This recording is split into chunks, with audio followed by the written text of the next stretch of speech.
Baba na Mungu ishiye mbinguni, jina lako litukuzwe. Tunakushukuru kwa wema na fadhili zako. Yesu uliye wa upendo, tunakuomba na kuomba na kukulilia kwamba Yesu tusaidie katika ujumbe wa jioni ya leo uweze kueleweka masikioni mwa wana wako, na hata mwisho wote Kristo kila mtu atoke akisema nimesikia na nimeelewa. Yesu nifanyeje? Na ndio jibu likuje, tubuni mkabatizwe nyote kwa ajili ya utukufu wa jina lake Yesu Kristo. Yesu kuwa nasi tunapoanza mpaka mwisho. Shikilia mitambo, projekta yetu pamoja na vyombo na hali ya anga. Wakaji wa maeneo haya, walio nyumbani, walio barabarani, wasaidie kukuelewa kwa dakika kidogo tu ujumbe wetu wa mwisho, unabii wa siku za mwisho. Katika Yesu tumeomba na kuamini. Amen. Mathayo 24:14 inasemaje? Tena habari njema ya ufalme. Ninasema tena habari njema ya ufalme wa Yesu Kristo itahubiriwa katika ulimwenguni wote. Lazima ihubiriwe katika duniani kote kuwa ushuhuda kwa mataifa yote. Swali tunauliza Yesu, ujumbe wa mwisho unafaa kutoka kitabu gani? Mathayo 24:15. Basi hapo mtakapoliona chukizo la uharibifu. Yesu anasema hapo mtakapoona uasi duniani. Ile leo na nabii Danieli. Kristo anakusudia. Tusome kitabu cha Danieli 2 mstari wa kwanza. Ujumbe wa siku za mwisho inasemaje? Hata katika mwaka wa pili wa serikali ya kwanza kutawala Babylon, hata katika mwaka wa pili kumilikuwa kwa Nebukadneza. Inasema Nebukadneza aliota ndoto. Biblia inasema mfalme wa Babylon aliota nini? Ndoto. Unajua imekuwa kawaida ya Mungu akitaka kupitisha ujumbe duniani, analetea manabii ndoto na mifano kupitia ndoto na usingizi mzito wakati wa usiku. Hosea 12 mstari wa 17. Tena nimenena hao manabii. Nami nimeongeza maono. Sikia. Na kwa utumishi wa manabii. Nimetumia mifano. Mungu amekuwa akiongezea mifano na maono ya siku za mwisho. Kwa sababu gani? Hawezi fanya jambo duniani bila kulifunua kwa manabii na akawaletea kupitia ndoto. Ndio maana Danieli 2 na uso ndoto ya mfalme Nebukadneza, lakini ili Mungu akutufundishe matukio ya siku za mwisho ni kweli Mungu ataleta ndoto, lakini pia shetani ataamua kuleta njia yake sawia na ile ya Mungu ya ndoto, aanze kuondoa watu kwa mpango wa Mungu. Hebu sikia Amosi 3 mstari wa 7. Inasema hakika. Amosi 3:7 inasema hakika Bwana Mungu hatafanya neno lolote. Mungu hawezi fanya jambo lolote bila kuwafunulia watumishi wake manabii siri yake. Sasa Mungu hawezi fanya jambo lolote bila kufunulia manabii siri zake. Ndio maana Danieli 2 tunaona mfalme anaonyeshwa ndoto na Mwenyezi Mungu hamfunulia matukio, maana Mungu aliangalia akaona, nikiangalia Israeli hakuna mtu anatafuta ufalme wa milele, lakini katika serikali ya Babylon huyu mfalme anatafuta serikali yake ikuwe ya milele, lakini ilikuwa ya milele lazima Mungu angekuwa ndani ya serikali. Sasa Mungu anaamua kuleta ndoto ili afundishe mfalme tumaini aliko kwa waganga na wachawi, tumaini liko kwa Mungu wa miungu ambaye akona uwezo wa kuweka ufalme wa milele. Maana Nebukadneza alitamani serikali ya Babylon ikuwa ni serikali ya milele, lakini sasa aliye na uwezo wa kufanya ile serikali iwe ya milele ilikuwa ni Mungu peke yake.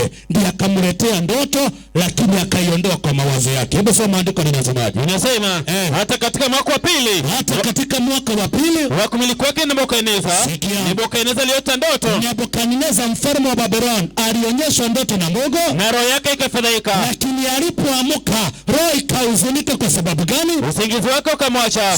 Ndipo mfalme akatoa amri kuwaita waganga. Mfalme bandara aende kwa Mungu aliyoleta ndoto, akatoa amri kuita makundi manne, akatoa amri kuwaita waganga na wachawi, waziri na wakaldayo wapate kumweleza mfalme ndoto zake. Sasa aliyeleta siri ya kuonyesha mfalme ile ndoto alikuwa Mwenyezi Mungu, lakini akaiondoa, maana alitamani kupitishia mfalme ujumbe wa milele, lakini sasa aingejulikana na waganga. Alitamani aondoe mfalme katika nguvu ya uganga, amuonyeshe kuna Mungu aliye wa milele, lakini angejulishwa na kina nani? Waganga, sikiza tabia ya waganga. Maliza andiko mtumishi. Inasema wapate kumweleza mfalme ndoto zake. Wapate kumweleza mfalme na mkamweleza ndoto zake. Basi wakaingia, wakasimama mbele ya mfalme. Waganga wakasimama mbele ya mfalme. Mfalme akawaambia, nataka ukumbuke mfalme amesahau, si ndio? Sasa waganga walipoingia kwa mfalme, mfalme akawaambia hivi, nimeota ndoto. Na roho yangu imefadhaika. Hata nisijue tafsiri yake.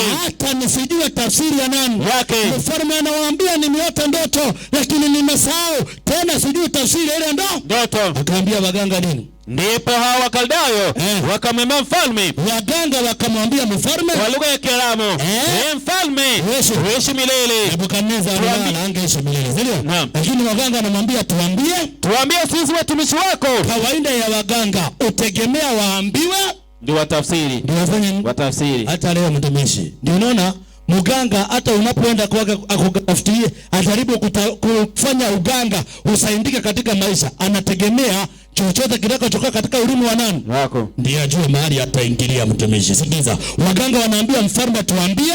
Inasema nasi tutakuonyesha tafsiri ile. Sikia, mfalme akajibu akawaambia Wakaldayo. Mfalme akaambia waganga hivi, neno lenye mnaniambia niwaambie limeniondoka. Limefanya nini?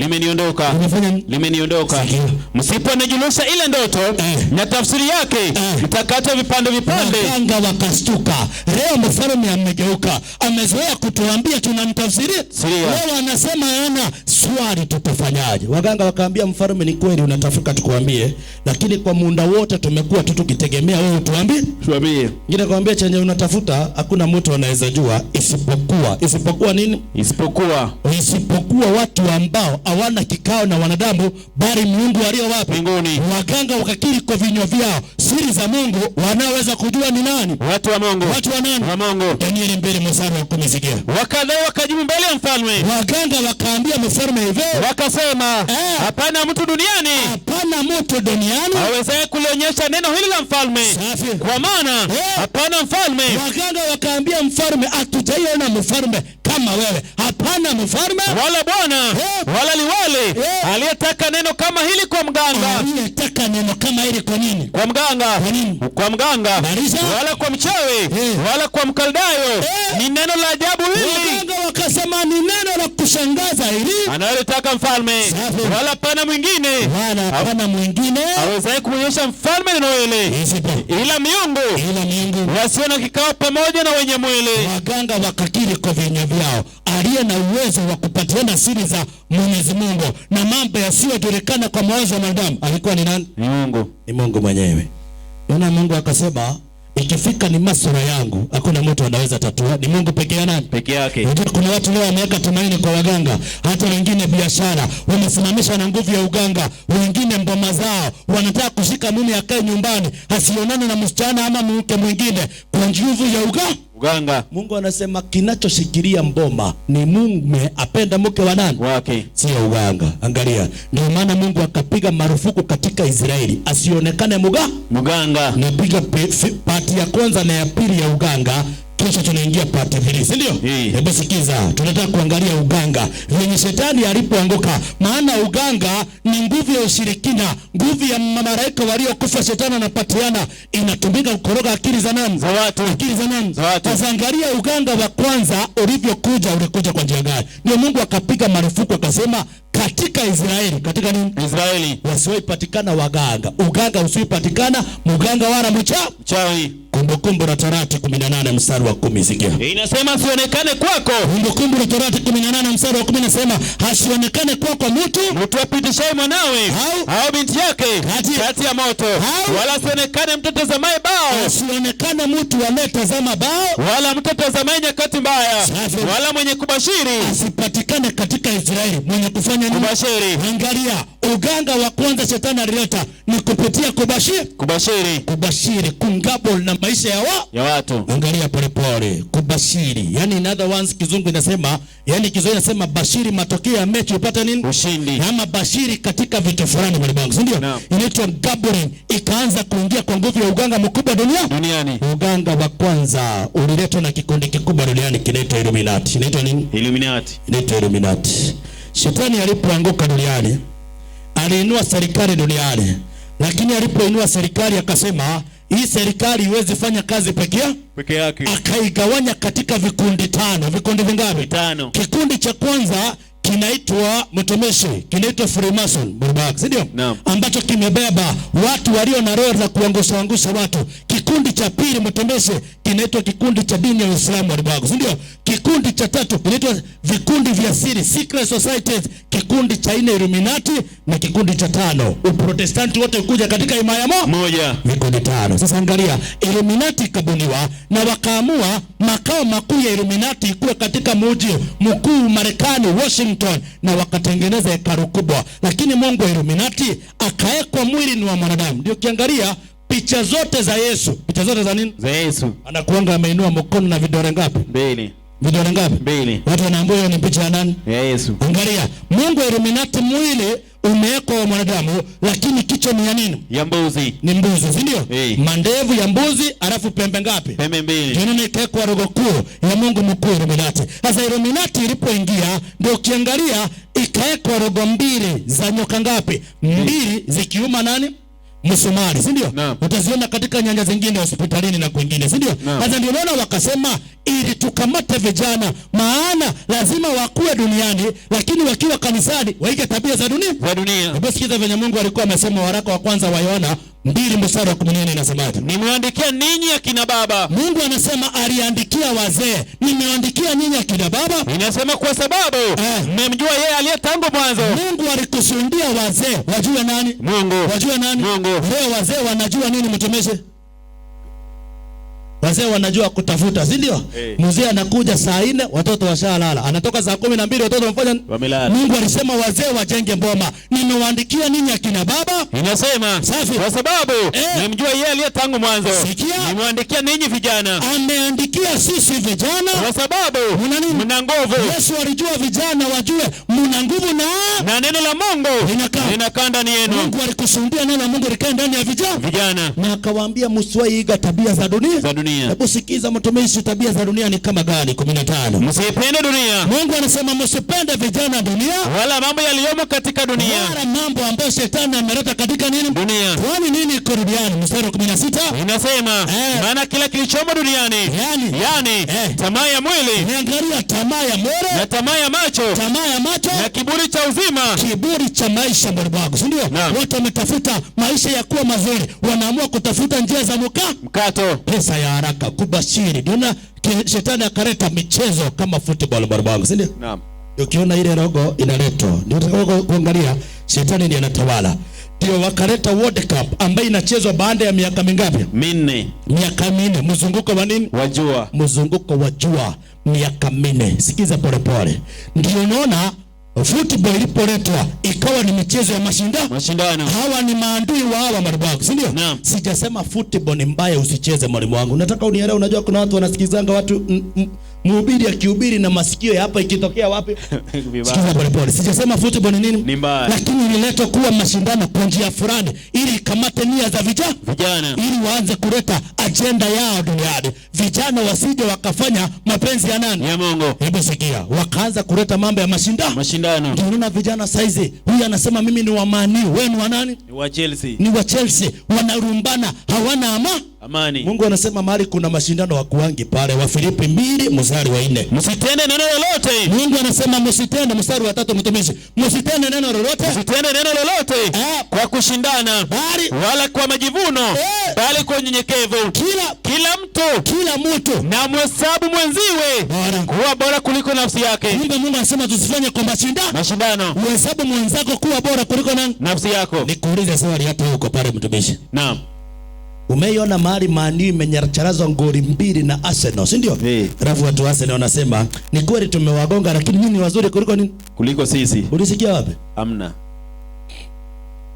Wakaleta michezo ikashika dunia vijana. Ndio unaona walipoona imeshika wakaanza kuleta gambling, zikaanza kutoka kasino, watu wakigambling pesa hivi ili izaane kwa haraka ikuwe mingi. Watu wakaanza kutafuta pride, yani tamaa ikaanza kuwashika. Angalia pale vijana wakaanza kuharibiwa akili. Timotheo wa kwanza 6:5 mtumishi. Na majadiliano ya watu walioharibika akili zao. Shetani akaanza kuharibu akili za vijana, wakadhani ya kwamba nikiwa na pesa. Mstari wa 6 hapo chini sikia. Inasema na majadiliano ya watu. Wasoma mstari wa 6 achana hapo. Walakini utakuwa pamoja na kuridhika. Mungu anasema kuwa na ukristo na kuridhika ni faida kubwa. Sikia. Kwa maana hatukuja na kitu duniani. Mungu anasema hatukuja na kitu duniani. Tena hatuwezi kutoka na kitu.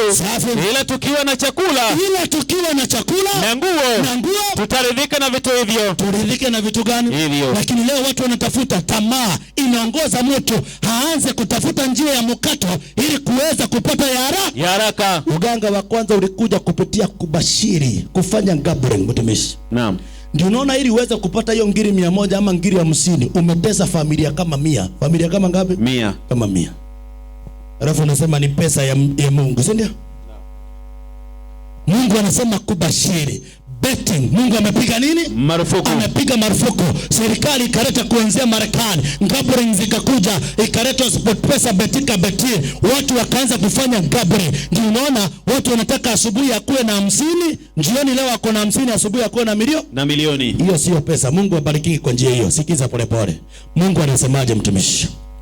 Ndio ukiangalia leo vijana, kijana ako pale, yako barabara, akili yaribiwa ni kutembea na karatasi, akifanya analysis, akifanya nini? Ama unapata vijana wamekaa mahali ni kuandika tu, wanatafuta venye wanaweza fanya ili wapate bahati. Uone kama leo Arsenal inaweza piga nini?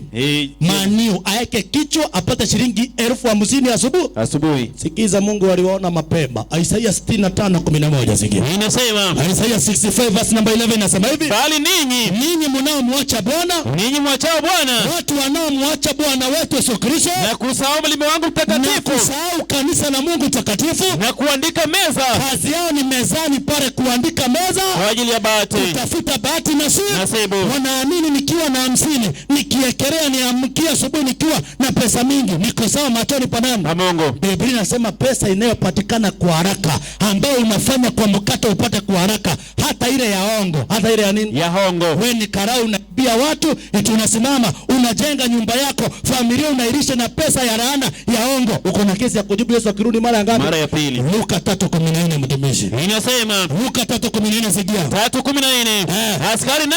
Askari walikuja pia wakitafuta uzima wa milele. Askari nao wakamuuliza Yohana wakisema, sisi nasi tufanye nini? Akawaambia hivi, msidhulumu mtu. Askari wakaambiwa wasidhulumu mtu, wala msistaki kwa uongo. Tena mtosheke na mshahara wenu. Kumbe Mungu anasema pesa unayotafuta kwa njia ya mkato kwa haraka, uko na kesi ya kufanya nini? Kujibu. Maana yake pia askari wanafaa waridhi uzima wa nini? Wa milele. Lakini waridhike na mishahara ya nini? Mishahara yao. Na wafanye haki machoni pa Mungu. Kwa sababu gani? Pesa inayopatikana kwa haraka itapunguka. Angalia kidogo Mithali 13:11. Mithali 13:11 inasema mali iliyopatikana kwa haraka itapunguka. Inasema mali iliyopatikana kwa haraka itapunguka. Sikia, bali yachumaye kidogo. Yeye anayefanya savings, anauza pale kama mandazi, mwingine makaa, mwingine kibanda, akifanya savings, anayechuma kidogo hata zireshewa. Mungu anabariki kidogo. Shetani mara moja. Ndio unaona mtu anaanza kufikiria wanawake, maisha ya dunia ya kinyume na mapenzi ya nani? Ya Mungu. Maana pesa hujatorea jasho, utaitumia bila mpango. Ya Mungu akasema pesa ya gambling, uganga wa kwanza ulikuja kupitia nini? Gambling. Watu wakashikwa na betting. Ndio maana Mungu anasema asipatikane mwenye kubashiri katikati ya watu wa Mungu. Leo wanaenda mtu ameekelea mega jackpot, alafu ameenda kanisani, mhubiri nimeekelea, naomba ufanye nini? Uombe hii pesa asubuhi ifanye nini? Alafu unashinda pesa, unaleta sadaka kanisani. Hiyo kura na familia yako mkufe milele. Sikiza polepole, kuna pesa ifai kuletwa kanisa. Usilete kanisani. Kumbukumbu la Torati mtumishi 23:18. Sikia. Usilete ujira wa kahaba. Kwanza mshahara wa kwanza, pesa yote usilete kanisani. Ya kwanza kahaba. Inasema wala mshahara wa umbwa. Mshahara wa umbwa, yani kitu ambacho unajua hapa ni kweli lakini unaenda kinyume. Usilete katika nini? Katika nyumba ya Bwana Mungu wako. Pesa yote unajua hapa ni kinyume na unaitafuta kwa njia ya mkato, usilete wapi? Kanisani. Kuna peke yako. Wengine wanaibia watu kwa mashamba. Hata sukari. Wengine hata sukari. Mtu anakanyanga ratili kwa duka, alafu unataka kuja kanisani. Baba, baba, pokea sifa. Hata kwa makaa. Mwingine makaa. Anabonda bonda mikebe ndio ingie makaa kidogo. Alafu ndio anakuja, Yesu ni Bwana na Mwokozi wa maisha yangu. Ni mkora. Muganga huyo. Sikiza, safari ya imani, Yesu akikuongoza, Mungu anasema vipimo sawa mtembeze kwa haraka. Vipimo sawa inamfurahisha Mwenyezi Mungu. Kama wewe ni mfanyabiashara. Kama wewe ni nani? Mfanyabiashara. Soma andiko la Mithali. Inasema Mithali 11:1. Sikia. Mizani ya hadaa. Mungu anasema kipimo cha kuandaa watu ni chukizo kwa Bwana. Ni chukizo kwa Mungu. Bali vipimo vilivyo sawa. Kipimo kilicho nini? Sawa. Kipimo kilicho sawa umpendeza. Mfano mtumishi, nimesema mfano. Mtu ameenda Gikomba kanunua kiatu 100 ngapi? 200. 100 ngapi? 2. Alafu akakuja nayo Kitengela, anaambia mtu hii kiatu maana imempendeza ni shilingi ngiri ngapi? Ngiri 2. Ngiri 2. Anamwambia rafiki, sina pesa nyingine, niko na tu 1800. Niko na nini? 1800. Anakuambia hapana, unajua hii kiatu ninunua shilingi 1700. Unajua tu napata profit 100. Alinunua pesa ngapi? 200. Hata afadhali uuze bila kumwambia ulinunua hiyo pesa, ukule hiyo, lakini sio kumwambia uongo. Katika biashara itafunga wengi katika uzima wa nini? Wa milele. Uzima wa milele. Unaona? Wakati umesema uninunua 200, unamwambia hii kiatu ninunua 17 what? Na kuna tu shilingi hii tu iko juu 100. Wakati umesema hivyo, malaika amekimbia mbinguni, huwa amepeleka nini? Ripoti. Mathayo 12:36. Sikia. Basi nawaambia kila neno lisilo la maana watakalo neno wanadamu watatoa hesabu ya neno hilo. Wewe kudanganya, utatoa hesabu ya neno hilo siku ya hukumu. Ndio maana Danieli anasema, anawaambia fundisha watu kipindi cha mwisho. Tumekuwa na uganga mwingi pasipo kufanya nini? Jua ni wakati wa kurudi kwa Yesu tuweze kuokolewa. Hakuna mtu aliniuliza siku nyingine. Na ile pesa nilibeti juzi, nikawin, nikaacha fulani kwa account ya SportPesa, nifanyeje nayo? Leo mtu aliniuliza hivyo. Biblia imesema usifanye nini? Wewe ingine venye utafanya naye ni uamuzi wako. Nimemaliza mali nifanye nini? Uganga wa kwanza. Unaona? Ili ujue hii pesa haina mibaraka ya nani? Ya Mungu. Ya Mungu. Kijana ametuma shuleni, aende kulipa school fees, amepewa ngiri 120, akipewa aende kulipa shule, anafikiria nikiekelea hii leo itawin, nipate hiyo pesa mara ngapi? Mara 2. Ile pesa yote anayekelea inapotea, maana aliekelea timu ya Mani ambaye anaipenda zaidi. Alafu anachukua kamba anajinyonga. Pesa ya nini? Ya haraka. Uganga wa nini? Biblia inasema nguvu ya uganga ambaye imekuja, irisi ambazo zinafungwa na shetani ni kuinda roho za nani? Za watu. Roho za watu. Wewe somanga ile andiko, angalia. Inasema 13:17 Ezekieli. Na wewe mwanadamu, kaza uso wako juu ya binti za watu wako, watabirie kwa akili zao wenyewe. Endelea. Ukatabiri juu yao, useme Bwana Mungu asema hivi. Mungu anasema hivi. Ole wao wanawake washonao hirizi katika viungo vyote vya mikono, wawekao leso juu ya vichwa vyao vya kila kimo, ili wawinde roho za watu. Sasa mpango wa shetani kupitia nguvu ya ushirikina na uganga ni kuinda roho za nani? Za watu. Ni vijana wangapi tumepoteza, wamelala bila tumaini kwa sababu ya nini? Gambling peke yake. Ni familia ngapi zimevunjika kwa sababu ya kutumia uganga au umeletwa kipindi cha mwisho. Wengine avieta imekamata watu, familia zimeharibika. Yesu akiangalia anasema, nimesema katikati ya watu wa Mungu usipatikane kufanya nini? Kubashiri. Lakini kuna mtu anasikia? Hamna.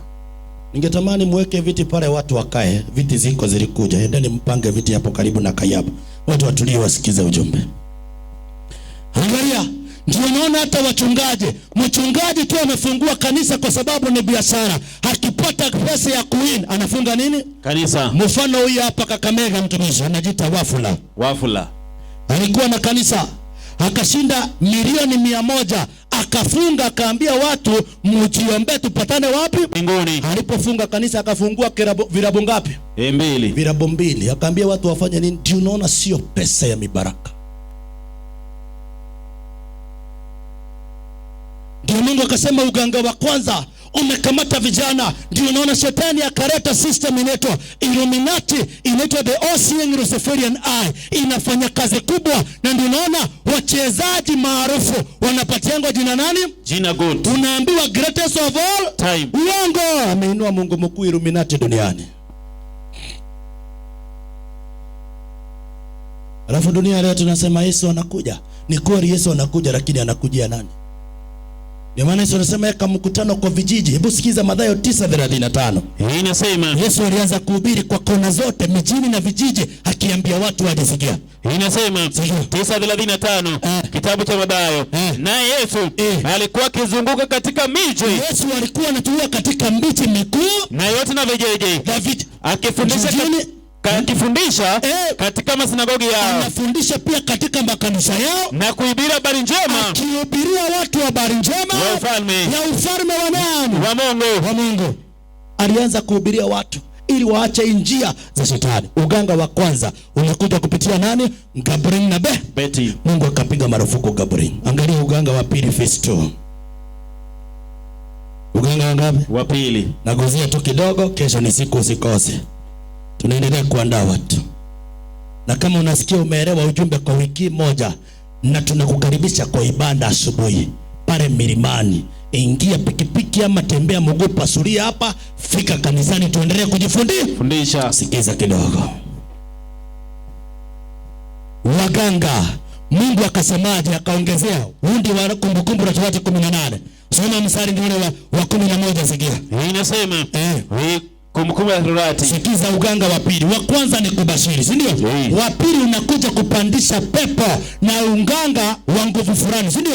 Soma andika. Wala mtaloga kwa kupiga mavundo. Usiende kwa mtu anayeroga kwa kupiga mavundo. Wala mtu apandishaye pepo. Usiende kwa waganga wanaopandisha nini? Pepo. Leo kuna uganga uko kanisani wanapandisha pepo na darama. Inashikanga mtu mgongo hapa nyuma. Ilianzia Brazil, inaitwa pepo uisha ambayo inapandishwa na nini? Na darama. Ndio? Naam. Alafu watu wanaanza vituko na sarakazi. Usiende wenye pepo. Inasema wala mchawi. Wala mtu aombaye wafu. Usiende pia kwa wanaoomba nini? Wafu. Unapata watu wamekaa mahali anaombea watu na mshumaa, mara moja analipuka Elijah, si ndio? Naam. Kwa mahali amejificha. Usiende wenye pepo. Mungu akapiga marufuku na akasema katikati ya watu wa Mungu asiwepatikana muganga. Maana muganga kuna nguvu ya giza, anaweza urisha watu nyasi ama kukufanyia vimazinga umbwa, si ndio? Naam. Hebu sikiza Walawi 19 mstari wa 31 sikia. Inasema Mungu alipiga marufuku waganga wa kike ama wa kiume wasiwepatikana katikati ya watu wa nani? Wa Mungu. Soma andiko. Usiende wenye pepo. Wala wachawi. Kumbe aliye na pepo na mchawi ni kikundi moja. Ni gari moja. Dereva ni nani? Dereva ni shetani. Sikia, usiende wenye pepo. Inasema wale wachawi msiwatafute ili kutoa najisi na wao. Safi. Mimi ndimi Bwana Mungu wenu. Safi. Mungu akasema usiende wachawi ama wenye pepo ili kutoa unajisi na nani? Na wao. Na akaongezea akipatikana mganga katika Israeli anafaa kuuawa. Hebu anzia na ile andiko kwanza, Walawi mtumishi 26. Inasema anaenda kwa mganga hata aombe kwa njia gani, Mungu hawezi fanya nini? Asikia. Ndio maana Yesu anakuita mpendwa, mambo ya Mungu pelekea Mungu. Shinda inaweza kusumbua, piga magoti nyumbani, Mungu afanye nini? Asikie. Omba Mungu.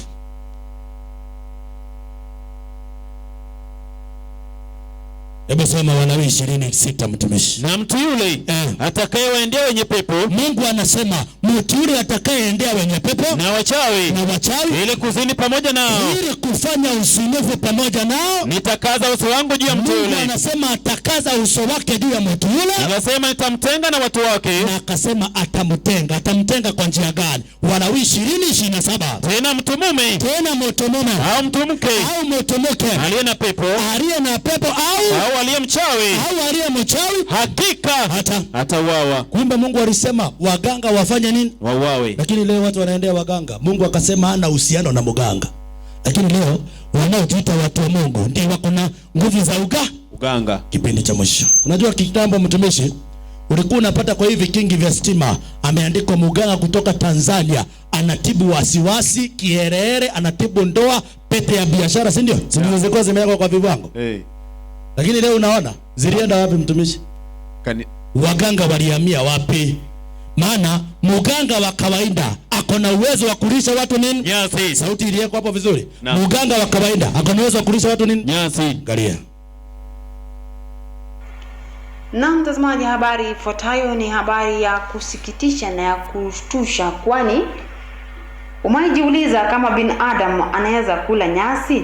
Mtazamaji, ukiendelea kutafakari hayo, kizaazaa kiliweza kushuhudiwa katika kaunti ya Busia baada ya washukiwa wawezi kuanza kula nyasi kwa boma ya mwenyeji mmoja anayesemekana kuwa mwenye ng'ombe hao. Caroline Mugure anatusimulia kwa kina. Wenyeji wa kijiji cha Bukulumi eneo bunge la Matayos kaunti ya Busia wameachwa vinywa wazi baada ya wanaume wawili ambao wanashukiwa kuhusika na wizi wa ng'ombe kwa boma moja eneo hilo kupagawa na kukula nyasi baada ya kufanyiwa mazingaombwe na mwenye ng'ombe hao. Yaani muganga ako na uwezo kufanya karumanzira zake, analisha watu nini? Nyasi. Mwingine Kitui akaiba shilingi 4,000 akafanyiwa uganga na muganga akaanza kula nini? Nyasi. Angalia. Mtazamaji, maajabu hayaishi. Na alijitokeza huko Ukambani baada ya bwana mmoja kulazimika kula nyasi na majani baada ya kuiba shilingi 4,000 kutoka kwa mkubwa wake katika kijiji Katiethoka huko Kitui. Wananchi walitizama sinema ya bure, bwana huyo akitafuna majani kama mnyama. Mtu huyo alikuwa amekana kuiba pesa hizo na inasemekana aliyeibiwa alitafuta huduma za mganga. Tazama vimbwanga hivyo. Muganga wa kawaida ako na uwezo wa kulisha watu nini? Nyasi. Lakini kitabu cha Danieli kimeandikwa kwa masuala ya kiroho, si ndio? Naam. Swali linauliza basi anazungumzia waganga gani? Maana kuna waganga wa kisasa wamevaa suti. Maana vibango zidhirisha. Mtumishi, waganga unawananga siku hizi? Hawana. Sasa muganga wa kawaida ako na uwezo wa kufanya karumanzira zake alisha watu ni? Nyasi. Lakini sizungumzia hao waganga. Kuna waganga wa kisasa wamefanya upgrading ya uganga wa nini? Wow. Wamekuja kwa jina la Yesu. Angalia, muganga wa kawaida ana uwezo wa kulisha watu nini? Nyasi. Lakini muganga wa leo anatumia jina la Yesu kulisha watu nini? Nyasi. Angalia waganga walihamia wapi. Now, we are supposed to eat the bread, but they're going to eat special bread before they eat this. If Jesus can turn water into wine, fish into his body, loaves from the boy into what? Into what? Into his body. People can eat. So I'm going to give them food from above. Dumisha pause kidogo. Unajua ndio ukiingia kanisani nasikia kuna watu wanaongea lugha fulani, wengine wanalipuka kama mbuzi, wengine kondoo. Sio kupenda kwao. Sio kupenda kwa nani? Kwao. Na nafikiria kesho naingia phase 2 ni kuonyeshe ukiwa nje unaishinda. Ukiingia kanisani ndio shinda inafanya inakuja. Inakupata. Na nitakuwekea video moja kesho usikose. Na nataka kuguzia kidogo tena nyumbani. Ili kesho ukikuja utaelewa zaidi na maanisha nini. Biblia inasema usiende waganga. Ndio ukiingia kanisani kuna watu washatupiwa nguvu ya ushirikina, nguvu ya uganga. Mtu anaanza kulipuka kama kondoo na nini? Na uwezi sema kitu chenye utaambiwa fanya. Akisema pita upande utafanya nini? Utapita. Maana ndiye anakucontrol mawazo. Hebu chezesha video uweze kusikia. And they're going to eat for this year 2014.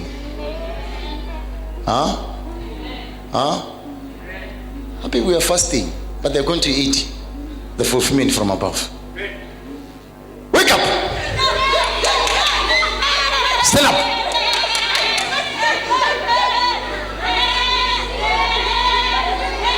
Stand up!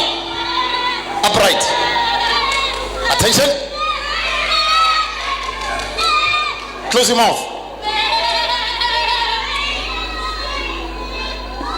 Okay, I see food outside.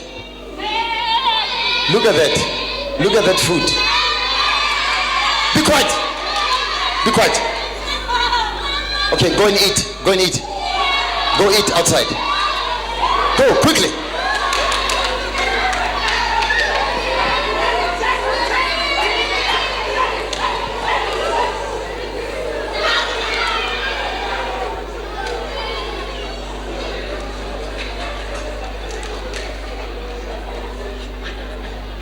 Eat quickly.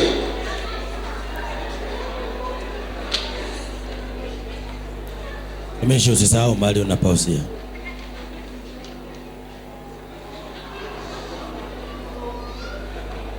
Eat quickly. Today no time, no time. You eat quickly. Limited time today.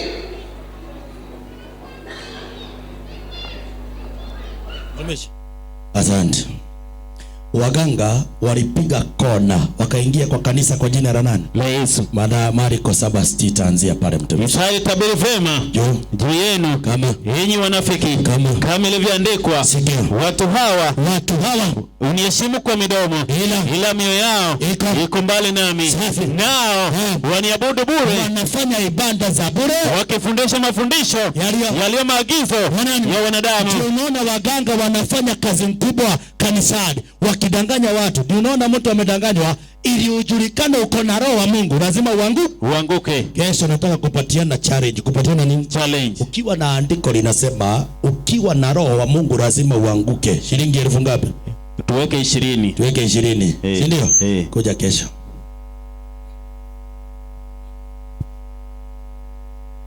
Unaona watu unafanya vituko, watu ni sarakazi, watu wanalishwa nyasi kanisani, maana uganga mkubwa. Biblia inasema muganga kuna sauti anatumia akifanya kazi ya nani? Ukienda kwa muganga analipuka kwa sauti ya kushtua, sauti ya kufanya sauti ya kufanya kushtua ili pesa itoke, si ndio? Hebu soma Danieli na Isaia 8 mstari wa 19. Na wakati watakuambia tafuta habari kwa watu wenye pepo, waliao kama ndege. Ndio waganga wako na sauti, si ndio? Ndio ukiangalia motindumi inafaa kuwa nini mtumishi? Si ni mumbo? Lakini Mungu asema waliao kama ndege na kufanya nini? Na kunong'ona. Inasema Mungu anajua waganga wana sauti fulani wameipanga ya kustua nini? Watu. Waliao kama ndege na kunong'ona. Haiwapasi watu kutafuta habari kwa Mungu wao. Kumbe ikifika kwa mambo ya kiroho, tafuta habari kwa nani? Kwa Mungu. Lakini toa habari mambo mtumaini kwa nani? Kwa mchungaji. Kwa waganga wa kisasa. Waganga wa nini? Wa kisasa. Walipiga kona wako kanisani. Sikiza pole pole. Unasema ako na lugha fulani. Analipuka, si ndio? Ndio unaona Mungu anasema waganga wana sauti ya. Hebu sikiza sauti ya waganga wa kisasa mtumishi.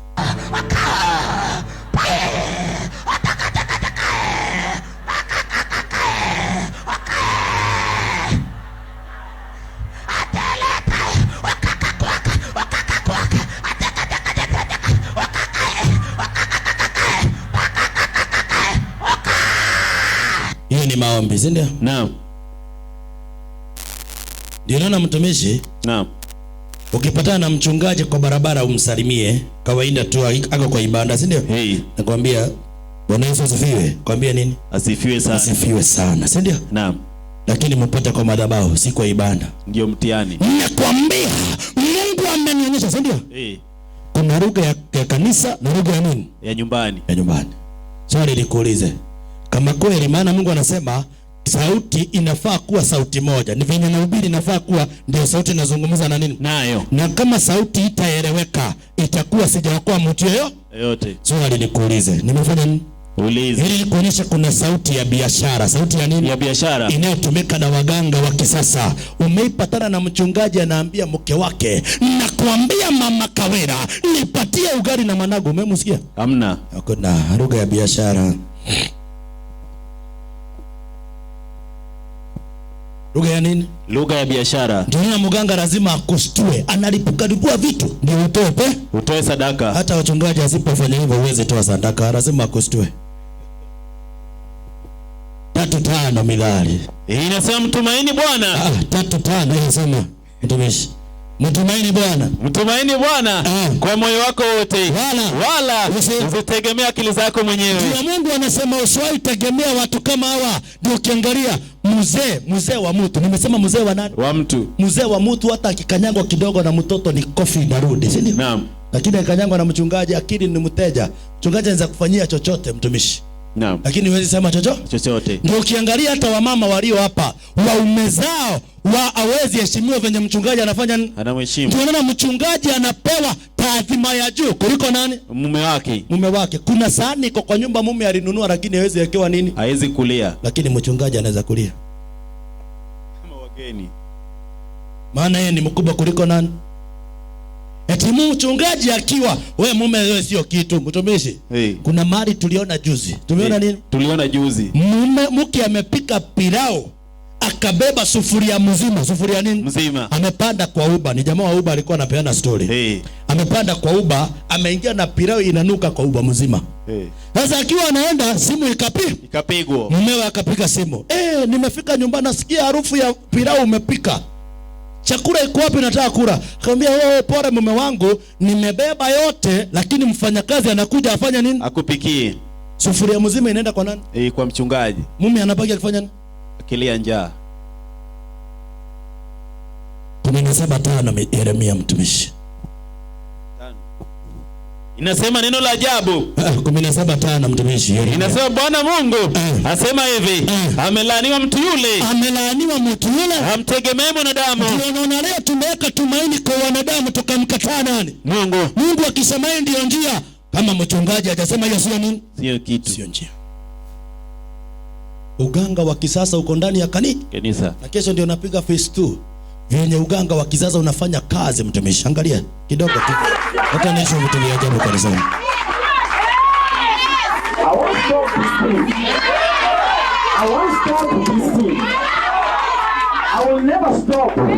Huyo ni mchungaji amesimamia ndume. Angalia vitu kwa kanisani. Do you feel anything? What's happening? Did you see anything? This is just one of the ways that 23-year-old Pastor Penuel Mguni blesses his followers at End Times Disciples Ministries in Soshanguve, north of Pretoria.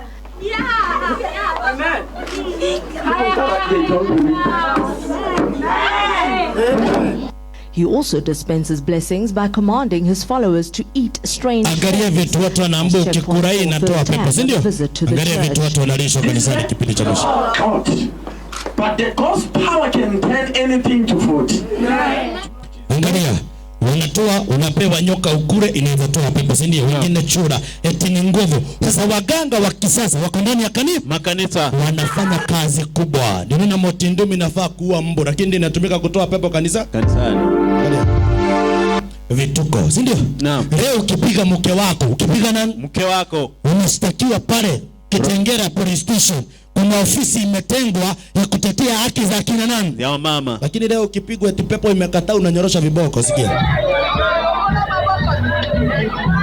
Fanya nini video sasa? Video imeendaje bwana? Angalia. Watu ni viboko kipindi cha mwisho. Eti hiyo roho imekuwa kali sana, lazima icharaze nini? Angalia. Unaenda mnaekea mhubiri nyuma zote hivi, alafu lazima viboko zipite ikifanya nini?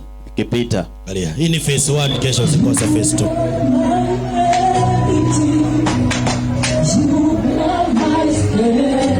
Angalia, tumishi. Vituko na sarakasi kipindi cha nini? Cha mwisho. Zimeingia kanisani. Nguvu ya ushirikina. Shetani amejua mahali tu niko na shinda. Na watu ndani ya nini? Kanisa. Wacha ningangana na hii kanisa. Wewe utabaki ukidhani unatumikia Mungu, kumbe ni shetani anafanya nini? Anafanya kazi. Yesu anasema lazima utoke kwa uchafu kama huu. Siku moja mhubiri akaambia watu shetani ametuchezea sana. Shetani anafanya nini? Ametuchezea. Unajua watu fikiria shetani ni kama nyanya yao venye yako nyumbani, si ndio? Sasa mhubiri akaambia ukipata kifagio, ukipata nyaunyo kuja nayo, lazima tunyorosha shetani, si ndio? Na kama wewe ni mmeru kama mimi, kuja na panga, si ndio? Wengine bunduki na nini, tunakuja kuua shetani. Angalia.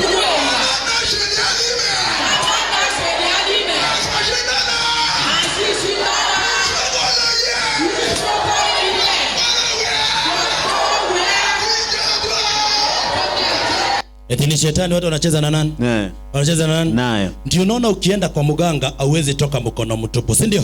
Pia waganga wa kisasa hauwezi toka mkono nini? Mtupu. Wanakupatia nini? Haya, wewe funguanga andiko tuone hii video ya mwisho, tunamalizia hapa. Kesho tunapiga phase 2. Tunapiga phase 2. Mganga wa kisasa lazima akupatie kitu. Angalia. Taarifa ambayo imezua gumzo Moshi ni hii ya watu 20 kuripotiwa kufariki dunia baada ya kukanyagana kwenye geti hili ambalo wanapozungumzia wakati wakiwa wanakanyaga mafuta ambayo walitakiwa wafanye hivyo baada ya ibada ambayo ilikuwa inaendeshwa hapa kwenye uwanja wa Majengo Moshi na Mtume Boniface Mwamposa. Eti lazima watu wakanyange nini? Mafuta. Unajua watu wameamini ya kwamba kuna mafuta ya upako. Unaona leo mafuta ya upako, chumvi ya upako, chupi za upako. Utakuja kuziona ziko mbele, si ndio? Unaangalia mwiko wa upako, si ndio? Zimekuja zimejaa kanisani. Sasa watu wameamini nikipako mafuta shida zimefanya nini? Zimeisha. Waliokuwa wanapakwa mafuta kwa Biblia walikuwa ni wafalme. Tutawaza wafalme, lakini kipindi cha mwisho aliye uwezo wa kupaka watu mafuta sio mwanadamu. Nani anaweza kupaka watu mafuta? Kitabu ni kile cha waraka wa kwanza wa Yohana 2:20. Sikia. Nanyi mmepakwa mafuta. Biblia inasema mmepakwa mafuta. Na yeye aliye mtakatifu. Anayepakana mafuta ni yeye aliye nani? Mtakatifu. Sasa aliye mtakatifu wa kupaka watu mafuta anaitwa nani? Ufunuo 15:4. Ni nani asiyekucha? Bwana, na kulitukuza jina lako. Sikia. Kwa kuwa wewe peke yako. Kwa kuwa Bwana wetu si Yesu Kristo peke yake. Mtakatifu. Kumbe aliye na uwezo wa kupaka watu mafuta ni Yesu Kristo. Swali, mafuta Yesu anapaka watu inakaa kwa chupa. Mtumishi. Swali. Najua mhubiri anaenda pale ananunua mafuta inaitwa Erianto, ambaye anakuja anaenda pale town ananunua tuchupa tudogo ambazo ni colorless. Anaenda pale kwa cyber anatengenezwa sticker inaitwa anointing oil. Anatengeneza akituma tule tuchupa, anatoa tuchupa 1,000. Alafu anakuja nazo kanisani. Kachupa kamoja kadogo shilingi 1,000 ngapi? 1,000. Na kuna tuchupa 1,000 ngapi? 1,000. Kama kuna tuchupa 1,000 na kachupa moja ni 1,000, 1,000 times 1,000. Hiyo ni milioni 1. 1 million per service. Biashara. Sasa mimi nasema mafuta anayepakana ni Yesu Kristo. Swali, mafuta ya Yesu yanakaa kwa chupa ama yanakaa wapi? Waraka wa kwanza wa Yohana 2:27. Nanyi mafuta yale mliyopata kwake. Mafuta yale tuliyoyapata kwa Yesu yanakaa ndani yenu. Wewe jiuliza, mafuta uliyopata kwa mganga kanisani yanakaa ndani yako ama iko kwa chupa? Mafuta yale tuliyoyapata yanakaa ndani yetu. Inasema wala hamna haja ya mtu kuwafundisha. Lakini kama mafuta yake. Mafuta wewe jiulize uliyochukua kwa mganga wa kisasa yanakufundisha ama kazi yake unaambua paka kwa chupa, mwaga kila mahali, uvunje laana. Kesho ndio utaona vituko zaidi. Leo tunaachia hapa maribu wangu, si ndio? Swali nitakuuliza. Leo kuna makundi matatu ya watu wanaenda kanisani. Nataka kukuuliza nini la kupeleka kanisani? Unaenda kanisani kufanya nini mtumishi, ndio? Maana kuna watu wanaenda kanisani, unasikia tu kuna nabii wa Mungu wako mahali fulani, ndio unaona akikuja kama huku hakukuwa na hiyo stage inatengenezwa. Mfano kuna nabii alikuja pale Yukos barabara, si ndio? Kukatengenezwa stage Nairobi, inasema kwa nabii mahali mafuta inafanya nini? Inapatikana, si ndio? Mahali nyota ya mtu ikipotea inafanya nini? Inapatikana. Hebu sikiza sasa swali, tuulize. Nini nakupeleka kanisani? Kuna kikundi cha kwanza Yesu alitambua. Wanaenda kanisani sio kwa sababu ya neno, kitu imewapeleka ni ishara na miujiza. Hebu sikiza andiko la Mathayo 12:38. Hapo baadhi ya waandishi. Mathayo 12:38 nasema hapo baadhi ya waandishi na Mafarisayo wakamjibu wakasema, Mwalimu, tunataka kuona ishara kwako. Kumbe walienda kwa Yesu wakitamani kuona ishara na miujiza. Walipewa. Yesu akajibu akamwambia, kizazi kibaya na cha zinaa. Wanaotafuta ishara ndizo zinaambia kizazi kibaya na cha zinaa. Chatafuta ishara wala kitapewa ishara ila ishara ya nabii Yona. Waliambiwa tapewa ishara ya nabii nani? Yona. Kikundi cha kwanza wanaenda kanisani kwa sababu ya ishara na nini? Na miujiza. Kikundi cha pili Mathayo 8:19. Inasema mwandishi mtu mmoja akamwendea Yesu akamwambia Yesu, nimefurahishwa na ujumbe wako, nitakufuata kokote. Mwalimu, nitakufuata kokote uendako. Yesu akamwambia yule mtu, maana alimsoma moyo, akamwambia ikifika usiku mbweha. Inasema mbweha wana pango na ndege wangani wana viota, lakini mwana wa Adamu. Akamwambia Yesu hata Piro ana nini? Hana mahali pa kulaza kichwa chake. Akapiga hesabu mara ngapi? Mara 2. Maana alikuja kanisani akatafuta atoe abarikiwe. Kikundi cha pili ni cha material possession. Nitatoa nibarikiwe. Nitakufuata Yesu, maana nikikufuata nitapata mibaraka, si ndio? Naam. Kikundi cha tatu ndio kibaya zaidi. Yohana 6:26, sikia. Yesu akajibu akasema, amina amina nawaambieni, hakika nawaambiani, ninyi mnanitafuta Yesu Kristo, si kwa sababu mliona ishara, sio kwa sababu ya ishara, bali kwa sababu mlikula ile mkate mkashiba. Kuna watu wanakuja kanisa maana baada ya ibada kuna chakula, ama kuna basi ya kanisa inatubeba itupeleke kanisani, chapati ya brown muhimu. Kuna watu hivyo kanisani, na hii ndio kikundi kibaya zaidi. Wafilipi 3:19 wamefanya Mungu kuwa tumbo, mwisho wao ni warebefu, Mungu wao ni tumbo. Na kuna kikundi kimeletwa kitafuta kitakasike na neno la Mungu. Kuna watu wa miujiza, kuna watu watoe ubarikiwe, kuna watu wa mwalimu wangu wa tumbo, na kuna watu wa ukweli wamekuja kutakasika nyoyo zao. Nini nakupeleka kanisani? Ndio Yesu anasema jioni ya leo, nimeweka tumaini kwa waganga, nimefanya hivi vitu vyote, lakini Yesu jioni ya leo anasema kwamba lazima utoke mahali maana kumeharibika. Lazima uamue usitembee tena na mchafuko wa kiroho. Umeamua Yesu, ninatamani nikutembee nayo kwa sababu ya neno lako. Nimekuwa nikikuja kanisani maana najua hata mtu wetu akikufa nitazikiwa na kanisa. Nimekuwa nikikuja kanisani maana najua nikifungiwa nyumba kanisa italipa. Yesu anasema nitafute, Mathayo 6:33, tafuta kwanza ufalme wa Mungu, hayo mengine Yesu atatimiza. Yesu anatafuta watu ambao wataondoa nguvu yao kwa uganga, wataamua kuacha ushirikina, wataamua kuacha hizi nguvu, wasimame kama Danieli wakisema, Mungu, ijapokuwa dunia itatumainia uganga, niko tayari hata kufa, ijapokuwa nitaliwa na simba, I am ready to sacrifice myself in order to inherit eternal life. Ndio watu Mungu anatafuta jioni ya leo. Na kama ni ombi lako, Yesu, nimeona ukweli, nimejua mahali niko siko sawa, ningetamani Yesu nisaidie. Pigeni hatua mnapokuja tukiomba. Pigeni hatua kwa haraka. Tanyi mlio huko kujeni tufunge kwa ombi. Kama ni ombi lako, Yesu nisaidie. Nishajielewa mahali nimekosea. Nimeona kuwa shetani anafanya kazi, lakini ningetamani Yesu, unapookoa wengine, wanapoandaliwa kwa ufalme wa mbinguni, nikumbuke na familia yangu. Kama ni ombi lako, piga hatua tunapoomba jioni ya leo. Alafu niulize swali la kipekee siku ya leo.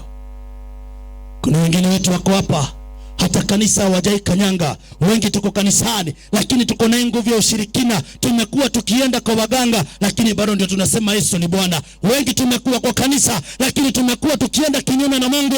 Yesu anakuita siku ya leo. Ubatizo ni bure, haulipishwi. Bwana Yesu asifiwe. Kuingia kwa Yesu ni bure. Alikufa atoe wokovu bure, ili yote atakayemwamini atembee naye kwa imani pasipo kuangalia mtu. Na ngoja mlioketi mpige hatua mkuje tunapoomba. Alafu natamani kanali ukuje hapa juu.